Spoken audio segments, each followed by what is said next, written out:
বন্ধু আমার 1000 টাকা আলো দেস না, তোরা 2 দিন পরে দিলামু। 1000 টাকা দিয়ে কি করবি? ঈদ আইছে, গার্লফ্রেন্ডারে পার্কে যাইলে মিলে ঘুরতাম। 1000 টাকা দিতাম পারে, কিন্তু আমার 3টা প্রশ্নের উত্তর দিতে হইব। যদি উত্তর দিতে পারস তাহলে তোর 1000 টাকা দিমু, আর যদি না দিতে পারস তাহলে তোর 3টা থাপ্পড় দিমু। এটা কোনো বিষয় হইলো? আমি সব প্রশ্নের উত্তর পারি, প্রশ্ন কর। একটা হাতি ফ্রিজের ভিতরে কিভাবে রাখমু? এত বড় হাতি আর এত বড় ফ্রিজ কই পামু?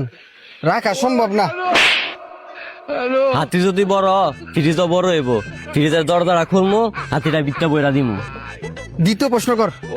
একটা গাদা ফ্রিজও কিভাবে ঢুকামু? এটা তো একেবারে সহজ, ফ্রিজের দরজা মিলমু, গাদা ফ্রিজের ভিতরে ঢুকাই দিমু। হে বেকল, ফ্রিজের ভিতরে কি হাতি রইছে না? হাতিটারে বার করমু আর গাদাটারে ডুয়াই দিমু।